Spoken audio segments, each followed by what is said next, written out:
también se va a establecer que Bolivia va a estatizar lo que es la Cooperativa Distribuidora de Luz y Fuerza Eléctrica de Cochabamba, ¿no? Ese mismo año.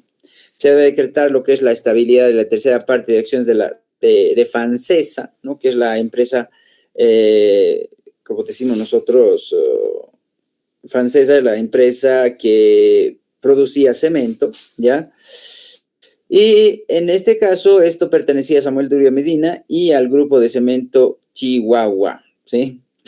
El 1 de mayo de 2012, durante el acto por el Día del Trabajador, el presidente Evo Morales dio a conocer la nacionalización de la transportadora de electricidad, S.A., en manos de hasta ese momento del grupo español Red Eléctrica. En junio de ese año se nacionalizó la mina de Colquire en Oruro debido a los enfrentamientos entre trabajadores. Vamos a nosotros identificar que el segundo gobierno de Evo Morales va a seguir estableciéndose a partir de la recuperación de las empresas. Estas empresas que en un primer momento habían sido vendidas a extranjeros y que en cierta circunstancia tendría que ser recuperada para el país.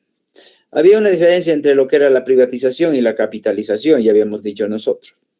Cuando hablamos de privatización, hablamos de una empresa privada donde el Estado no interviene, y eso era el logro de los gobiernos neoliberales.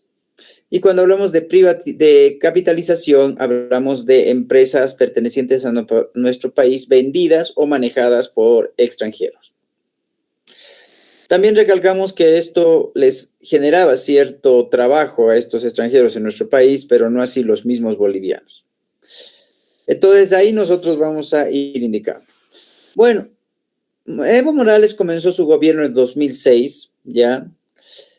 Hasta el 10 de noviembre de 2019. ¿Por qué? Porque en ese tiempo se va a tomar en cuenta de que él había sido candidato a la presidencia y que obviamente había empezado a hacer campaña política y se había presentado en las elecciones y demás del 2019 para que entre el presidente el año 2020. Pero como ustedes saben, hubo un problema tremendo en el país el 2019, conflictos relacionados supuestamente a un fraude electoral. Muchos dicen que era fraude. Otros dicen que en algún momento era el golpe de Estado porque obviamente la policía y el ejército le dieron la espalda a Evo Morales. ¿Ya? En algún momento este tipo de situaciones tendría que identificarse necesariamente con un contexto del 2019. Pero trataremos de ir recordando primordialmente los 9 años exitosos que tuvo Evo Morales antes del año 2010, perdón. Estableciendo primordialmente ya que empezaba a hacer campaña en nuestro país, porque el 2010 Evo Morales empezó a titularizar todas sus obras, se veía su rostro en todas partes, como que de repente recordarnos que él era nuestro presidente era ya necesario todo el tiempo con la publicidad que él ponía en todo lado, ¿no? Ya pues del 2014 al 2019 su campaña fue mucho más fuerte y del 2014 a 2019 este presidente no hizo un buen gobierno. Hay que estar de acuerdo con eso porque en algún momento la preocupación más de la parte de mercadeo que podía tener el Partido del Movimiento al Socialismo. Este concepto va a determinar el nacimiento de nuevos partidos neoliberales, encabezados también por otros candidatos que hayamos visto nosotros, ¿sí? Que candidateaban en el 2019, que estaban en contra de este concepto de lo que vendría a ser el proceso de cambio. Y bueno, una vez viendo que las elecciones iban en favor también de Carlos Mesa, Evo Morales primero se le exigió que podía haber una segunda vuelta, él no aceptó. Luego sí aceptó, pero la gente ya no quería una segunda vuelta, quería su renuncia directamente. Porque la gente en algún momento, especialmente los creadores de los pititas que habíamos visto nosotros, que es la parte de Santa Cruz, Cochabamba y La Paz, habían establecido el poder hegemónico primordialmente de aquellas masas que en realidad eran las masas más aristocráticas, podríamos decir, dentro de este contexto, quienes nunca han estado de acuerdo con el gobierno de Evo Morales. Siempre han contradecido sus ideas, que en algún momento no podemos negar que hubieran sido ideas innovadoras, si él hubiera seguido con la misma humildad y no hubiera candidateado para un cuarto mandato. Y era importante identificar que el generar este proceso de que el país solamente tenga un presidente por otros 5 años más, identificaba de que Bolivia no tendría personalidad, pues tendría que cambiar esta visión necesaria, ¿sí? Entonces, vamos a ir recordando un poco acerca de los 9 primeros años del gobierno de Evo Morales, ¿ya? Los 9 primeros años del gobierno de Evo Morales, para que podamos identificar y podamos sacar nuestras propias conclusiones, ¿está bien? Ok, acá yo les tengo un pequeño video relacionado a esta partecita y luego vamos a irnos con la última presidencia, ¿ya? Ok, aquí está.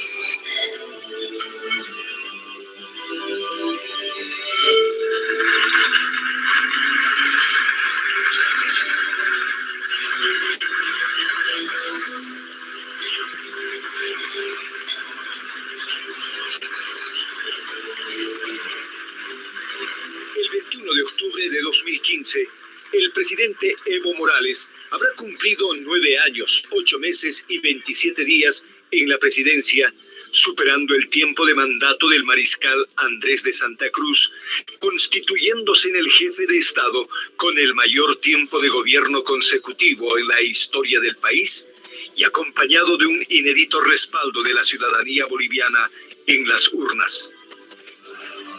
El 22 de enero de 2016, el presidente Evo Morales habrá gobernado 10 años de manera ininterrumpida.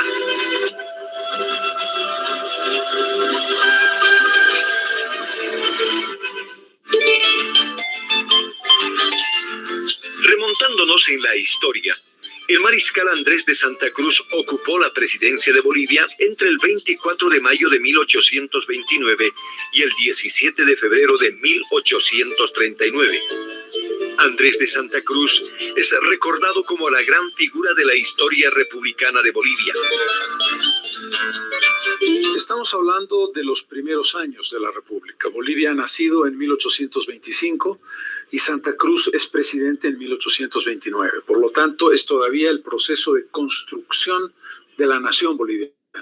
En ese contexto, Andrés Santa Cruz es el verdadero organizador del Estado boliviano. Durante su gobierno se establecieron los pilares fundamentales para la configuración de la estructura política, jurídica y económica de Bolivia, con la creación de los códigos civil y mercantil, señalando a Bolivia como el primer país de América en tener códigos propios. Sanea las finanzas, establece un presupuesto equilibrado, plantea por primera vez una estructura de superávit fiscal y estabilidad económica. Fortalece el ejército y es el creador de las 2 universidades más importantes de la parte andina de Bolivia, la Universidad Mayor de San Andrés en La Paz y la Universidad de San Simón en Cochabamba. Siguiendo los pasos de Bolívar, Andrés de Santa Cruz desarrolla una idea integracionista que fue plasmada con la creación de la Confederación Perú-Boliviana, un proyecto político que unía a Bolivia y Perú con la finalidad de construir un Estado fuerte y vasto para asentar presencia geopolítica e influir en el equilibrio de los poderes que surgían en la región. La Confederación Perú-Boliviana es un sueño que se trunca a los 3 años de funcionamiento, de 1836 a 1839. El mariscal Andrés de Santa Cruz tenía una visión muy clara de lo que Bolivia debía hacer y por eso tomó mucha atención en su articulación a los puertos del Pacífico, no solamente a Cobija, sino también a Arica. Y lo hacía con conciencia plena porque sabía que más al sur había un país del que había que cuidarse, un país que estaba atento a todo lo que hacía Bolivia. Más allá de la distancia temporal, Es posible encontrar algunos elementos comunes en los gobiernos del mariscal Andrés de Santa Cruz y del presidente Evo Morales, aspectos claves que son parte de la historia boliviana. La palabra estabilidad es un elemento común que está presente en los gobiernos tanto del mariscal Andrés de Santa Cruz como del presidente Evo Morales. Con el horizonte de época, ambos gobernantes tuvieron la tenacidad de impulsar proyectos políticos de grandes transformaciones sociales y económicas con visión de largo plazo. El mariscal Andrés de Santa Cruz como organizador de la naciente República de Bolivia y el presidente Evo Morales como el constructor del Estado plurinacional de Bolivia. Andrés de Santa Cruz tenía como segundo apellido Calahumana. Es decir, la madre de Santa Cruz era una indígena aymara que, bajo el título de cacica de Guarina, fue reconocida tanto en la estirpe de los incas como por la corona española. Andrés de Santa Cruz y el presidente Evo Morales tienen como elemento común la sangre indígena, contenedora de identidad, pertenencia y orgullo de su tierra y de su gente.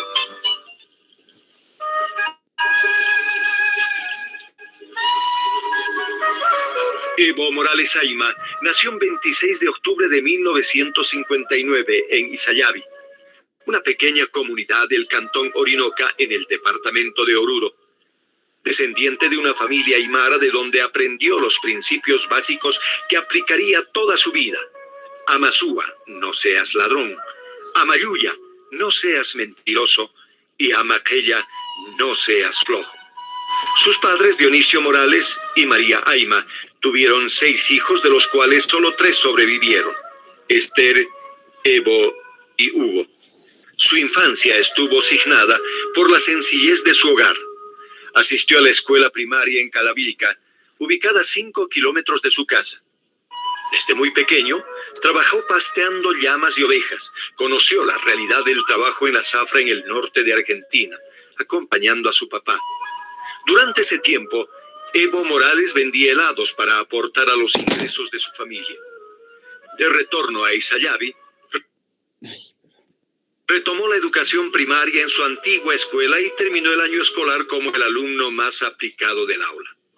Cuando aún era un adolescente, se trasladó a la ciudad de Oruro para inscribirse en el colegio Marcos Beltrán Ávila, y mientras estudiaba, Evo Morales trabajó como panadero, ladrillero y músico de la banda imperial, tocando la trompeta. Su pasión más profunda, el fútbol, lo llevó a destacarse como goleador en los equipos deportivos en los que participó, mención que le permitió recibir la invitación para entrenar en el equipo profesional de San José. En 1980, tras los desastres naturales que afectaron las cosechas en Isayabi, Evo Morales, junto a sus padres, deciden desplazarse hacia el trópico de Cochabamba, asentándose finalmente en Puerto San Francisco, en el Chapare, para incursionar en el cultivo de coca, naranja, plátano y yuca y arroz. Su indignación ante el abuso y atropello de los derechos humanos por parte de la policía antinarcóticos fueron el inicio de su politización, siendo él mismo torturado, apaleado y herido en varias ocasiones. Una de las más graves fue en Villa 14 en 1989, a un año de la masacre de Villa Tunari. Además, en el trópico, también yo me recuerdo, junto al hermano Evo, en las reuniones se planificaba, se tomaban decisiones de que es importante fortalecer a nuestras organizaciones. Y dentro de eso, incluso donde allá en el trópico comandaban la DEA, la CIA norteamericana. Entonces a nuestros militares, los policías, quienes eran comandantes, ellos les comandaban, ellos les ordenaban. En su primera experiencia como dirigente, fue elegido secretario de Deportes del Sindicato San Francisco y en 1988 se desempeñó como secretario ejecutivo de la Federación del Trópico, desde el cual proyectaría su actuación como máximo dirigente sindical del departamento de Cochabamba, junto a la fórmula del Frente Amplio de Masas Antiimperialistas, FAMA, reivindicando no solo la defensa de la hoja de coca, sino de la soberanía, la dignidad, la tierra y el territorio. Recuerdo siempre el presidente Evo nos decía, además a las mujeres, tienen que organizarse las mujeres. No es suficiente la lucha de los hombres, sino también las mujeres y nuestros hijos. Tenemos que defender la madre tierra, tenemos que defender nuestra hoja sagrada. En 1995, el movimiento sindical incursiona en la arena política a través de la conformación de la Asamblea por la Soberanía de los Pueblos, ASP, y el Instrumento Político por la Soberanía de los Pueblos, IPSP, que finalmente llegaría a asumir la sigla del movimiento al socialismo más, consagrando el liderazgo indiscutible de Evo Morales, que lo llevó a ser elegido como diputado nacional en 1997, posición desde la cual denunciaba categóricamente a las políticas neoliberales, costándole la expulsión del Congreso el año 2002, hecho que no impidió el crecimiento de su popularidad rumbo a los comicios electorales de 2005.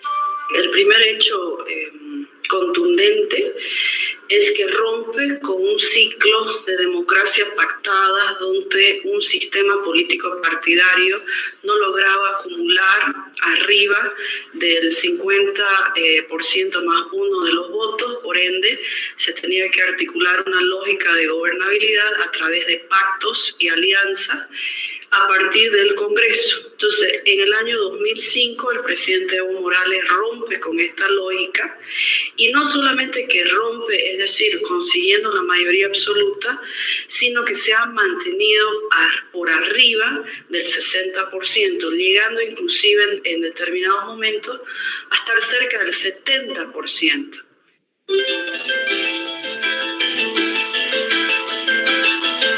Con el triunfo democrático, Evo Morales recibió el 54% de la votación ciudadana, abriendo paso desde el 22 de enero de 2006, un nuevo tiempo de esperanza para el pueblo boliviano, de retorno del equilibrio del Pachacuti, asentando uno de los hitos sin precedentes en la historia.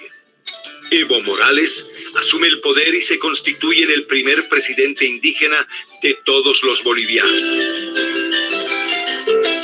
Cumpliré con mi compromiso, como dijo subcomandante Marcos, mandar obedeciendo al pueblo, mandaré Bolivia obedeciendo al pueblo boliviano. Muchísimas gracias.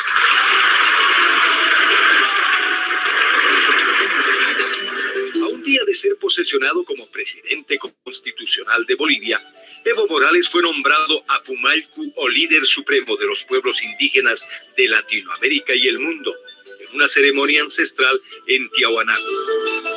La ascensión del primer presidente indígena en Bolivia y en el continente tuvo que ser en un centro ceremonial con un antecedente donde ha nacido la matriz de la cultura de la vida. Por lo tanto, que el presidente Morales, antes de jurar en el Congreso, se comprometió ante nuestros ancestros, ante los abuelos, las abuelas, en un centro muy importante espiritual como es Tiahuanaco.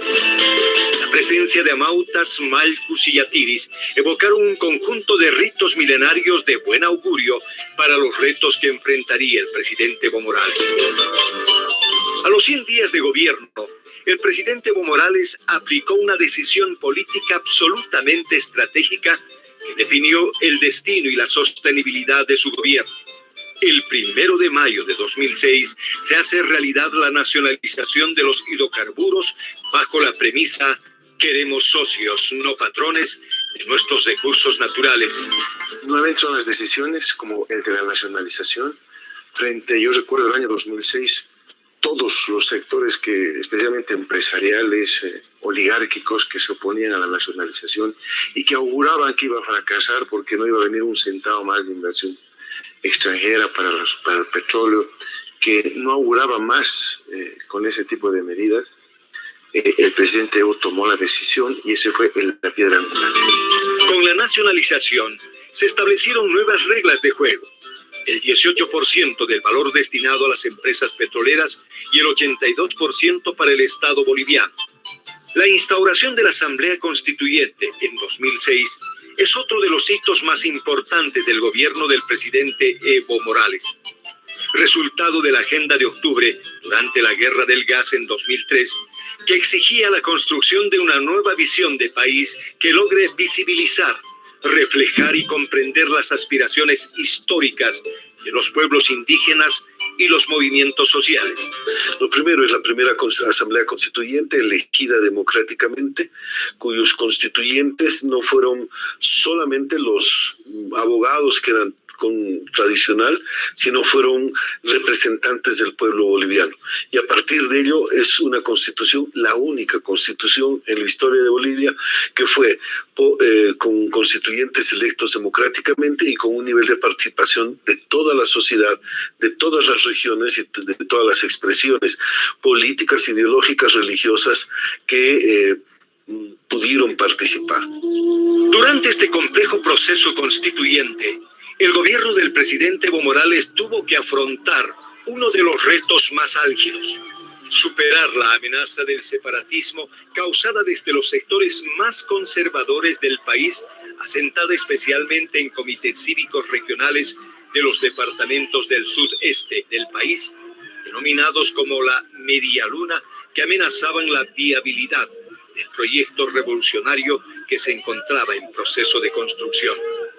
Estos intentos desataron situaciones conflictivas y violentas en varios puntos del país. Con todas estas dificultades, el presidente Evo Morales resultó triunfador en el referéndum revocatorio de 2008 y fue ratificado con el 67% de apoyo popular.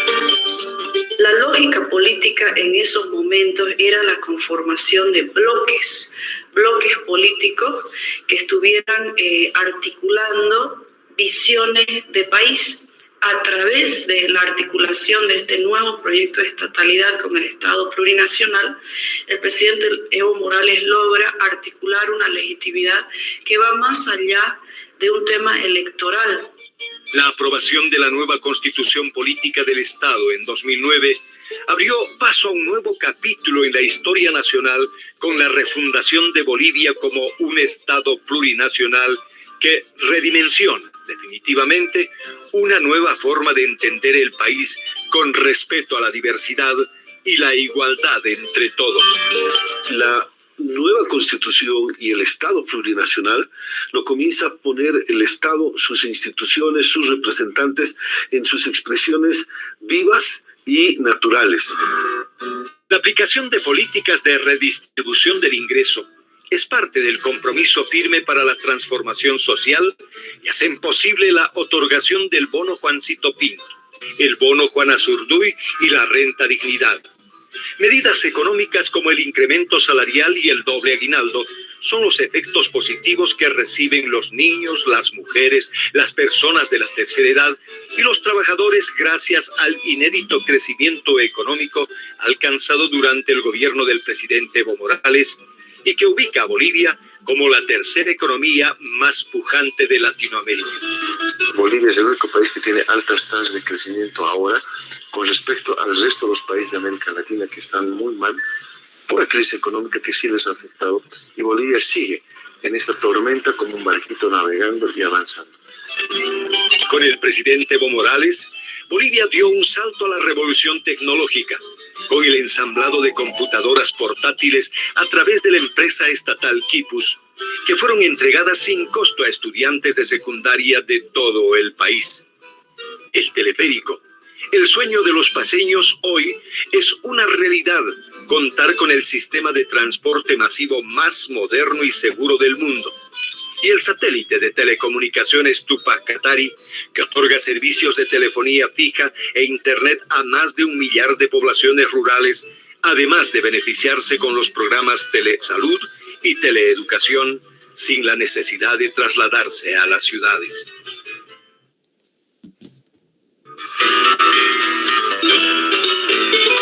El imponente apoyo ciudadano en las urnas que dotó al presidente Evo Morales a la consecución de 2 victorias electorales adicionales. En 2009, ratificado con el 64% de la votación, y en 2014, reelecto con el 62% de los votos, le otorgan la posibilidad de convertirse no solamente en el jefe de Estado que más años gobierna Bolivia de manera continua y democrática, sino en el mandatario que mayores beneficios ofrece desde el Estado a la población boliviana. Explica más bien su primera victoria electoral y luego su capacidad para poder mantener su popularidad y convertirse en un referente de unificación, no solamente del movimiento al socialismo, sino de gruesos sectores de la población. El compromiso con el país es la gran cualidad del presidente Evo Morales.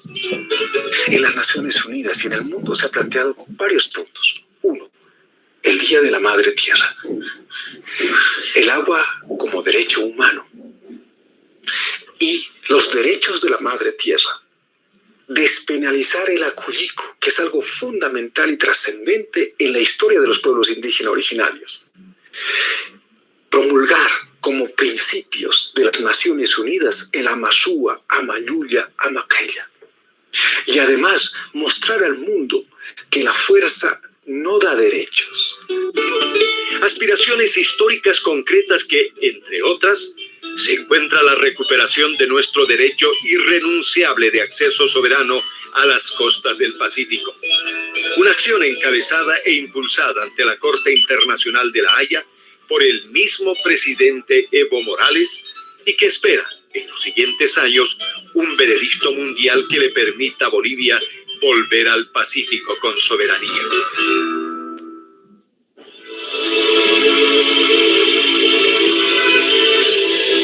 Es un trabajador, un valiente, que toma decisiones, además un presidente que trabaja escuchando a su pueblo. Son estos gobiernos de larga duración en el tiempo los que pueden alcanzar los mayores logros de un país, industrializar a un país, tecnologizar a un país, sentar las bases científicas de un país. No es tarea de 5 años, no es tarea siquiera de 10 años. La honestidad del presidente. Nadie le puede acusar con el dedo al presidente Evo. Es un presidente honesto, un presidente que quiere su país y que va a hacer todo para dar y generar el desarrollo, el crecimiento a los bolivianos, a las bolivianas. Donde tenemos un presidente que no tiene horario, que no tiene feriado, que no tiene la formalidad de la institucionalidad burocrática administrativa. Bueno, un chiquito en el campo le dicen qué quiere ser y te dicen presidente, ¿no? Porque hay todo un imaginario nuevo en el que eso es posible, ¿no? O sea, un indígena cocalero, parte de los sectores subalternos, es presidente del país. Un hombre del pueblo, surgido del pueblo, elegido por el pueblo y que ha respondido al pueblo durante 9 años, ratificado con votaciones, re-ratificado con votaciones democráticamente, es lo que obviamente ha permitido que se articule la continuidad, no solamente en el sentido burocrático, sino la continuidad en el sentido de las acciones revolucionarias. El presidente Morales ha sido elegido por la Pacha, por la vida, y por lo tanto está cumpliendo y está viviendo con los tiempos y los ritmos de la historia y de la vida. Significa que está cumpliendo una etapa muy importante para este proceso de transformación de nuestras vidas.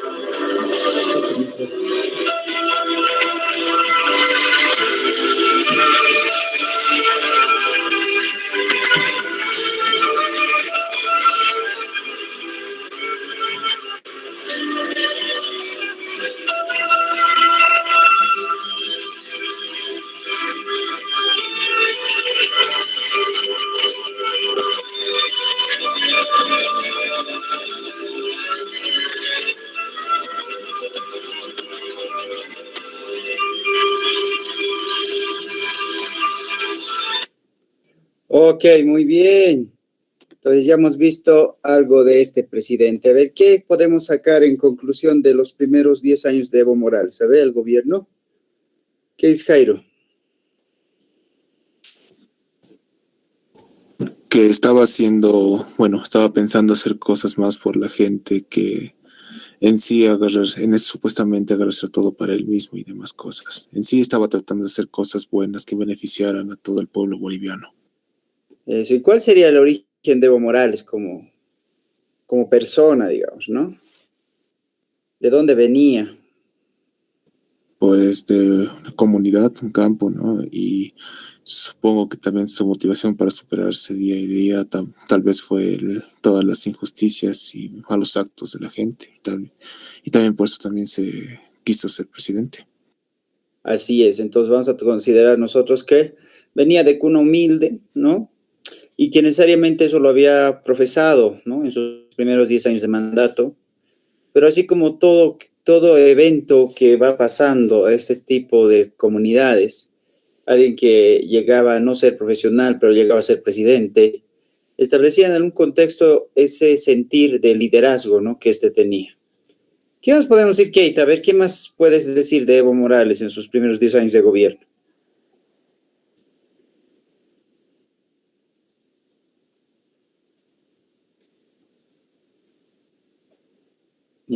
Keita no está en clase. Ok, entonces ahí vamos a tener nosotros. Bueno, después de Evo Morales, bueno, hemos hablado nosotros ya del 2019 que empieza a renunciar. Vamos a nosotros enfocarnos en la última presidenta antes de Arce Catacora, ¿no? Que en realidad ya Arce Catacora parte del último periodo de esta historia, ¿ya? Pero más que eso, vamos a ver nosotros a una presidenta que entra en un conflicto tremendo, ¿sí? Bueno, Yanine Áñez fue senadora del Beni por el partido opositor Demócratas y vicepresidenta de la Cámara Alta. Va a asumir las riendas del país, ¿sí? En una transición total el año 2019, ¿sí?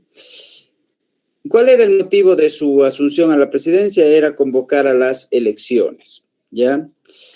Antes de esto, Yanine Áñez había intentado principalmente negociar que los legisladores del oficialismo le puedan ayudar a poder asumir la presidencia, pero como no tenía el respaldo ni de los oficialistas ni de los opositores, entonces ella se nombró directamente como presidenta.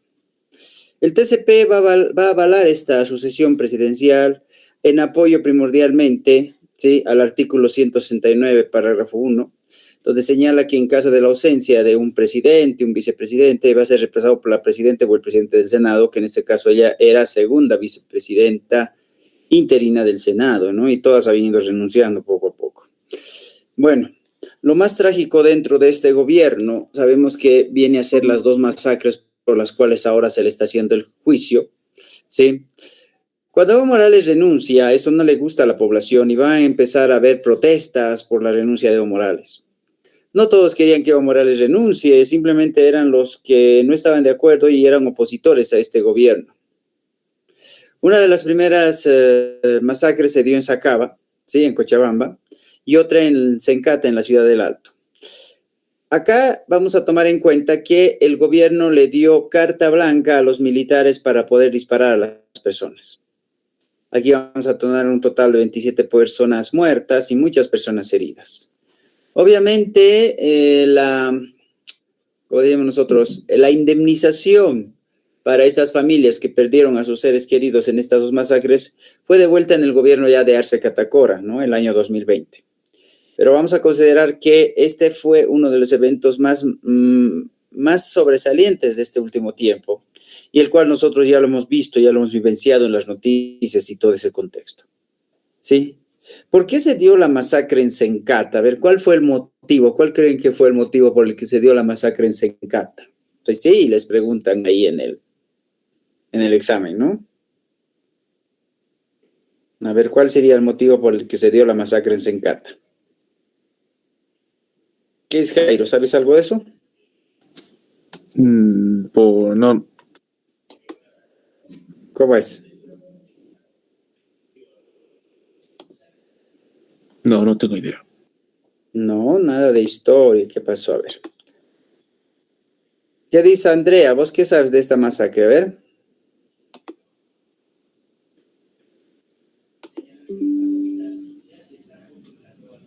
No me acuerdo.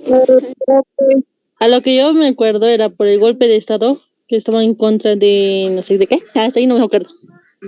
Estaba en contra de la renuncia del presidente Morales, ¿cierto? Sí. Entonces. Sí, profe. Lo mejor nosotros que podemos hacer es ver de manera un poco más, ¿qué ¿qué decimos? De manera un poco más exploratoria, podríamos decir, la masacre de Sacaba y Secapa, ¿sí? Así como hemos visto el octubre negro, el febrero negro, entonces tenemos que enfocarnos en este último problema, este último conflicto que se va viendo primordialmente en este contexto. Así, también existe un documental relacionado a esta parte, que lo vamos a ver a continuación. Debemos poner atención, por favor, para que podamos discutir después, ¿ya? Ok. Gobierno de facto. Espeluznante. Salir y meter bala, eso sería lo correcto, lo políticamente correcto.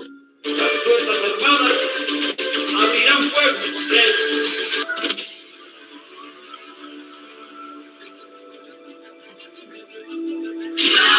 Aquí, compañeros, está muerto este compañero, este amigo. Miren cómo lo han baleado. Miren, compañeros, por balas. Tenemos varios muertos. Tenemos ya más de 3 muertos. Confirmados en Sacaba en este enfrentamiento y acción de la policía y los militares. No podemos acercarnos un poco más para cuidar la imagen de estas personas, pero tenemos 4 muertos confirmados, hay muchos heridos en Sacaba, amigos de la prensa. Si ustedes pueden llegar y hacer la cobertura correspondiente, ha sido una tragedia total lo que se ha vivido en Sacaba.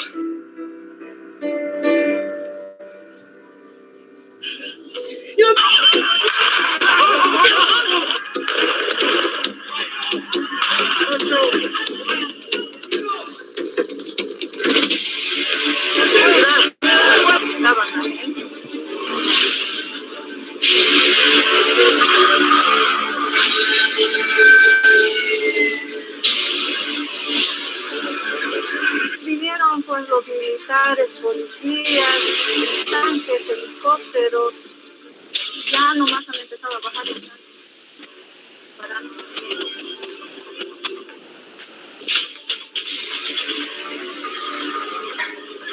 Van a disparar de ahí, van a disparar.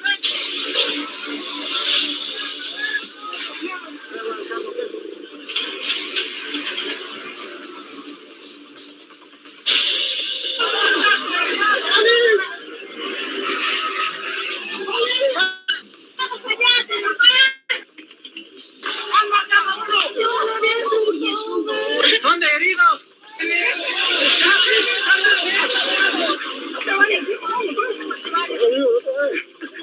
Al hospital, compañeros,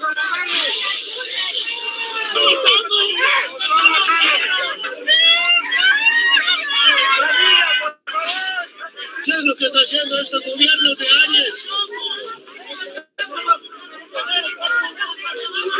Están disparando en la extranca. Tantos muertos que hay, están botados como perros ahí los heridos. ¿Quién les está yendo a socorrer?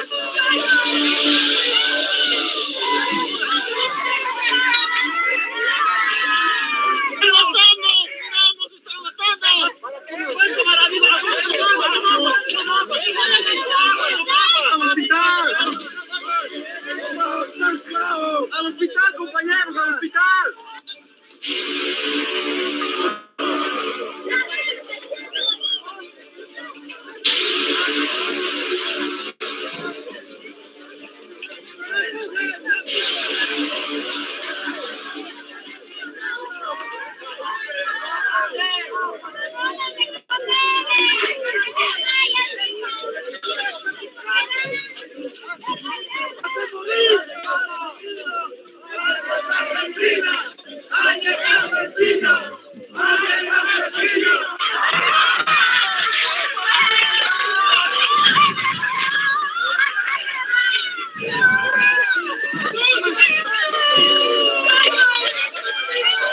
Están disparando en la extranca. Tantos muertos que hay, están botados como perros ahí los heridos. ¿Quién les está yendo a socorrer?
15 de noviembre.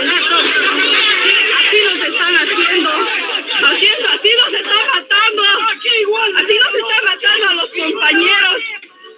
15 de noviembre.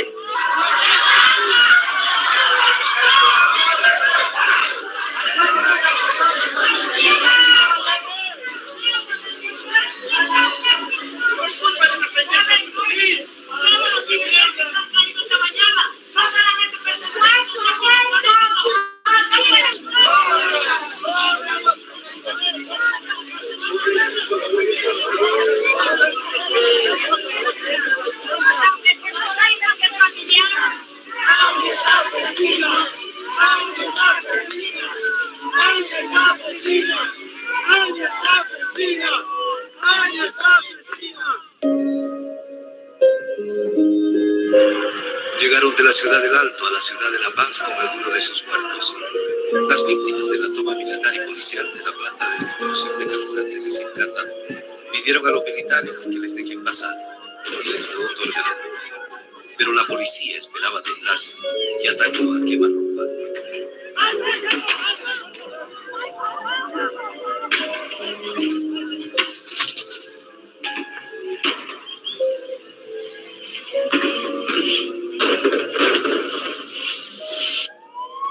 El ataque fue sorpresivo.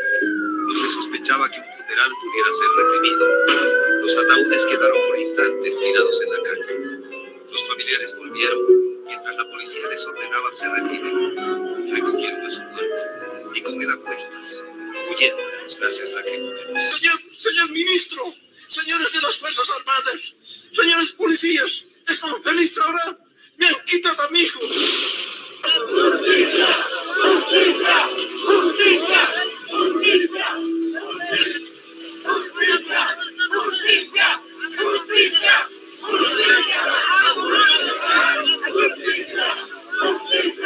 ¡Justicia! ¡Justicia! ¡Justicia! ¡Justicia! ¡Justicia! Ok, muy bien. Entonces ahí hemos visto también la masacre de Sacaba y Sencata. ¿Qué les parece? A ver, ¿con qué otra masacre podemos comprobar esta que ha pasado el 2019? A ver, ¿qué me dice? ¿Qué es Jairo?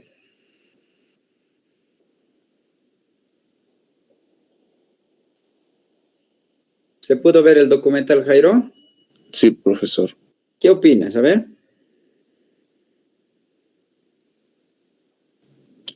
Que esa masacre, al igual que anteriores masacres de años pasados, era muy violenta y cruenta, en la cual se perdieron muchas vidas, supongo, y también hubo varios heridos que también pedían justicia y demás cosas. Así es, ¿no? Entonces, esta última represión, ¿has visto cómo actuaban los militares contra la comunidad, no? Sí, profesor. O sea, los bolivianos tenemos una de las leyes que nos apoya, que es la Constitución, que es el derecho a poder expresarnos libremente. Y si nos cortan ese derecho de expresión, entonces estamos gobernados por presidentes que en realidad, en vez de ser elegidos democráticamente, están imponiendo su poder, ¿no? A veces en algún momento esto genera un cierto nivel de enfrentamiento. Ahora, por ejemplo, este último conflicto que se está dando esta semana con los profesores, el gobierno no ha intervenido hasta el momento, ¿verdad? O sea, con militares ni con nada.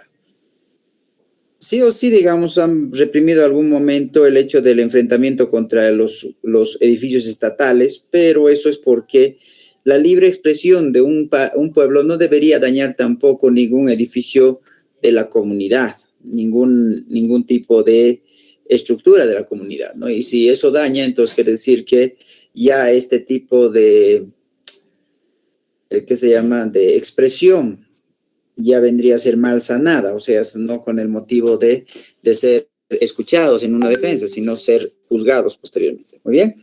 Ok, muchachos, entonces, bueno, hasta ahí la historia de nuestro país.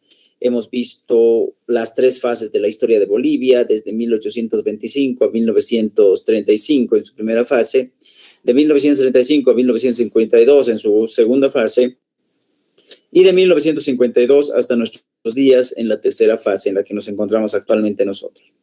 El día de mañana vamos a hacer la resolución de evaluaciones, ¿ya?